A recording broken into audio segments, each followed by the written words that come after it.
Olá! Hoje a ideia é termos uma reflexão sobre se somos um corpo e temos uma alma, ou se somos uma alma e temos um corpo. É uma reflexão, né? Eu penso durante a faculdade de medicina, durante o tempo que a gente estuda do ponto de vista mais metodológico, mais cartesiano, do ponto de vista mecanicista, do ponto de vista anatômico, a gente estuda um corpo. A faculdade nos ensina que temos um corpo. Inclusive se estuda anatomia, se estuda isso tudo. Sim, a gente precisa saber disso, né? Um médico tem que trabalhar com isso. Só que essa visão, mesmo eu tendo estudado isso dessa forma, desde o início da minha faculdade, eu sempre olhava para uma pessoa e considerava que aquilo tinha que ter uma outra visão. Eu pensava nisso, mas eu não tinha elementos na época para poder justificar essa minha sensação. Hoje eu tenho uma convicção que que somos uma alma que temos um corpo. Quer dizer, o corpo serve como abrigo daquela alma. É uma outra maneira, é uma outra forma de enxergarmos. Porque se eu pensar que somos um corpo, que temos uma alma, eu estaria pensando que o enfoque, que o foco todo está na fisiologia, nas reações químicas do corpo, isso. E vamos supor que pudesse ter algo diferente, uma alma. Claro que eu vou trabalhar por uma visão do corpo. E se tiver alguma coisa próximo de mental, eu não vou nem trabalhar com mental, eu vou trabalhar com cerebral. Por isso que também muitas vezes se faz uma discussão em psiquiatria entre mente e cérebro. E hoje tem uma área muito interessante, né, de alguns colegas que já se interessam, e é muito importante, que é a neuropsiquiatria. Então tem neurologistas que se voltam um pouquinho mais para o lado da psiquiatria e tem psiquiatras que estão mais voltados para a coisa do cérebro. É uma área neuropsiquiatria muito importante, muito interessante. Bom, e aonde é que está isso que eu estou dizendo? Não tem nada a ver com este eixo. E eu estou falando isso justamente para a gente, não no sentido de comparar, são coisas complementares. Né?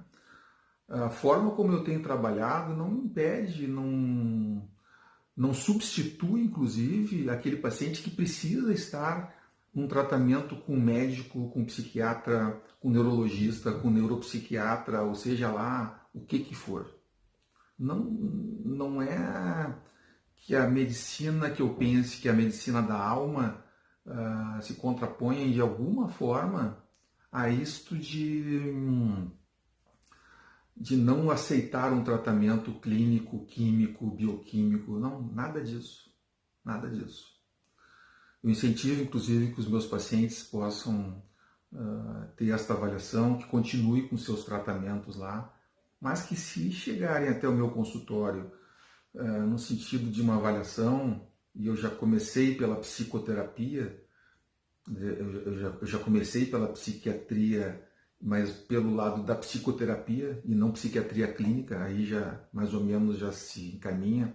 E na psicoterapia a gente ainda tem psicoterapia, enfim, de infância e adolescência, psicoterapia de grupo, psicoterapia individual.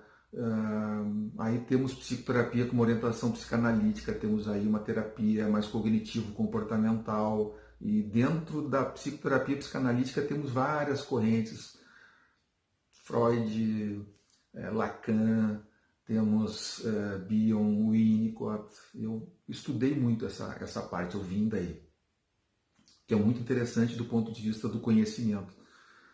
Para mim ficou faltando sempre alguma coisa a mais, e eu acho que era mesmo a espiritualidade, que pode até se imaginar, mas não se fala. Eu me lembro que na minha formação em psicoterapia nós tínhamos que fazer um trabalho por ano para apresentar no final do ano no instituto. E o meu trabalho de conclusão de curso do meu terceiro ano de formação em psicoterapia, junto com o meu supervisor, eu queria escrever alguma coisa sobre términos de tratamento em psicoterapia psicanalítica. Então esse foi o tema do meu trabalho. E aí eu pesquisei, escrevi o trabalho, até porque era um trabalho de apresentação, que na época a gente ficava tremendo de medo, porque a gente estava sendo avaliado pelos colegas, todo mundo ali, psicoterapeuta, psicanalista, professor, e a gente sabia como é que eles avaliavam e era tudo, então dava aquele pavor, tem que ser um troço bem feito. E eu, quando fui escrever o meu trabalho na minha supervisão, meu orientador disse assim, Amaro, eu acho que já tu está no último ano, tu está terminando o teu curso, tu já pode te posicionar, já pode ter uma opinião. Aquilo ali me deu um incentivo, né? Digo, mas a minha opinião nisso aqui qual é?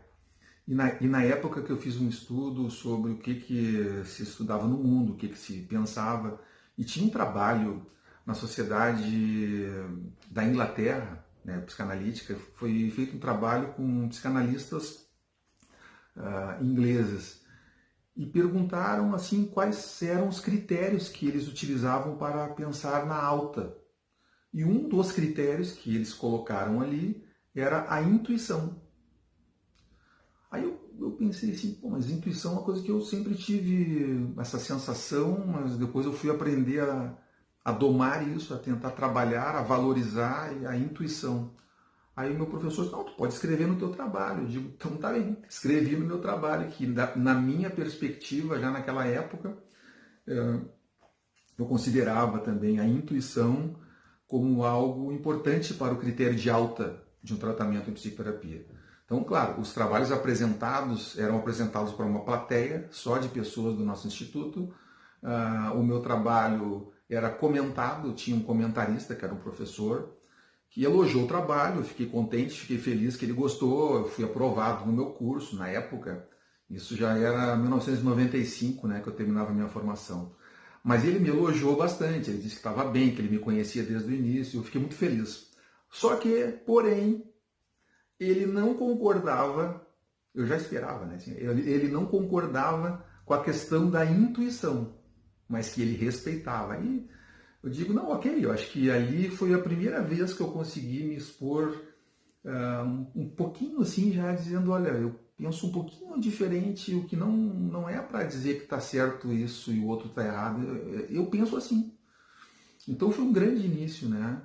E hoje, quando a gente trabalha com essa questão da espiritualidade, que está muito mais comum de se falar, tudo, é impressionante, assim, ó, como é que eu vou imaginar que eu tenho, quer dizer, que eu sou um corpo e tenho uma alma? Muda tudo se eu pensar que no fundo, ou na essência, eu sou uma alma. A minha essência mesmo é uma alma, que tem uma característica de se moldar para que ela apareça de forma espiritual. Então, no caso, o espírito, que a gente vai considerar a personalidade, a forma de se manifestar essas emoções todas, e que isso tudo tem um corpo, então nós temos níveis diferentes. Eu acho que muda tudo. A gente vai ter que seguir avançando nisso, o vídeo já está longo, já estamos com 8 minutos e meio, mas a gente segue explorando isso então. Até a próxima!